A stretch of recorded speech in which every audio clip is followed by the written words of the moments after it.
Hey guys, I'm Amanda and we are back in the kitchen today. Today I'm going to teach you how to make sauerkraut.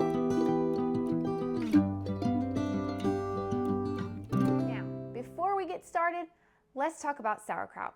It is delicious, but not just delicious. There are a ton of benefits of sauerkraut. So, let's talk about some of those benefits. We keep hearing about good gut bacteria. So what exactly does that mean? It's important for our gut to be healthy because that's what helps us absorb vitamin and minerals. It helps us to digest our food well. It builds our immune system, and the list goes on.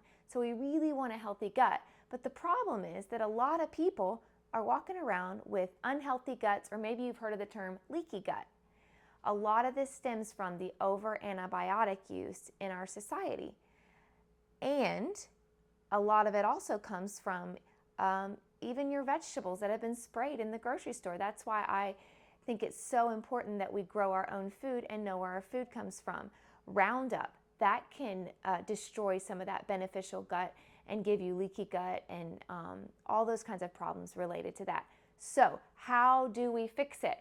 Well, sauerkraut is one of the ways that we do that. Sauerkraut is loaded with good bacteria. It helps us absorb all those vitamins and minerals, and it helps heal our guts. So those are a few of the reasons.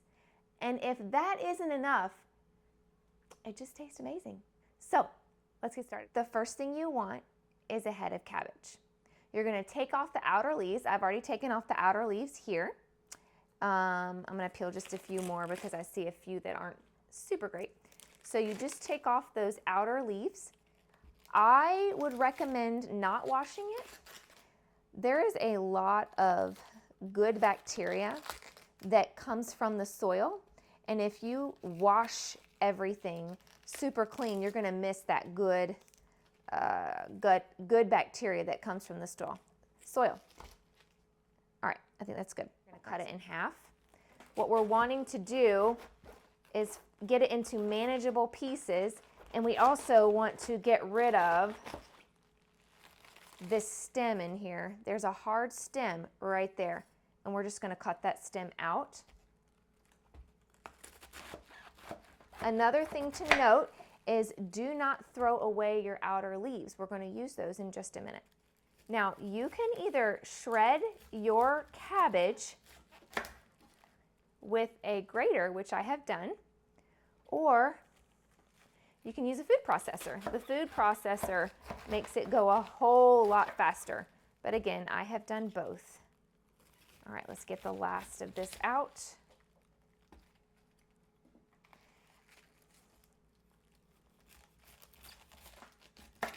Okay, now it's time to shred it. So I'm just going to put it a little smaller because I am going to use my food processor. And I'm going to shred this, and then we're going to get to the next step.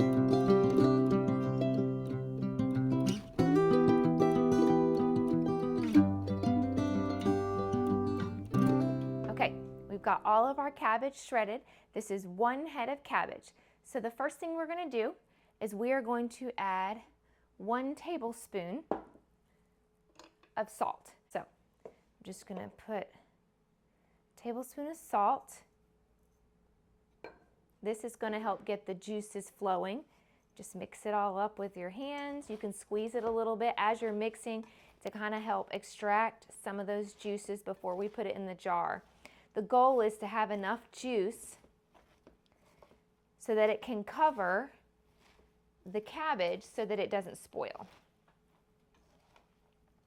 Some people add a little bit of extra water. I've not had to do that. I've had plenty of juice.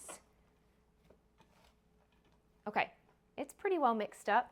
So we're going to grab our jar here, our funnel, and just begin putting that cabbage right into the jar. This goes without saying, but you definitely want a clean jar before you get started. I'm going to stop there for a second. Now, I have this tool. It's a tamper tool. You can get this online. I'll have a link below. I think I got mine from Amazon, It's a very useful tool if you're making sauerkraut, or can be used for other things too. But all I'm going to do is just put the bigger side down, and I'm going to push, and that's going to help extract the juices in the jar. And then once I feel I've got enough juices kind of flowing in there, I'll take that out, and then we're going to add some more kraut. Well, not kraut. It's not kraut yet. We're going to add some more cabbage. You can also add carrots.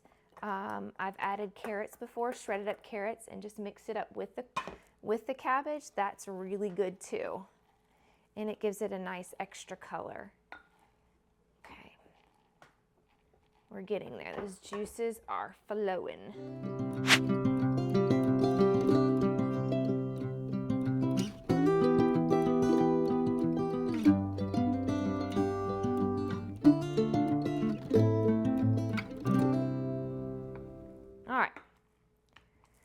Once you've got all of your cabbage in there, remember I said to save the cabbage leaves, and this is why. We're going to take some of these cabbage leaves and we're going to place them right on top of the cabbage, the shredded cabbage. And this is just going to cover them while they're fermenting. I also have a fermentation weight. These are super helpful.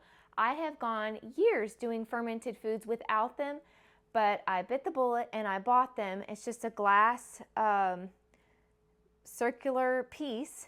It fits right down into the jar. You press it down a little bit and just keeps everything down just to make sure that nothing spoils, because this is going to be in the open air. We're going to add a cover, and that's just going to sit on your counter for 5 to 7 days. It could be ready sooner depending on how hot your kitchen is. You can do the sniff and the taste test just to make sure it's the flavor you want and it's fermented long enough for you. With the fermentation weight, I'll also put that link below, and that's it. It's really simple. You put it on the counter, 7 days, and then after 7 days, I just happen to have some ready. It looks kind of like this. This one you can see where I added the carrot. It looks a little discolored. Once it's finished fermenting, pop a lid on it and stick it in the fridge, and it's ready to go. It's really good. Good for your gut, excellent probiotics, and it's delicious. Hey guys, if you would like more tips and ideas on how to preserve your food, recipes on using things from the garden, growing your own food, check out my website at www.lifewithaprons.com.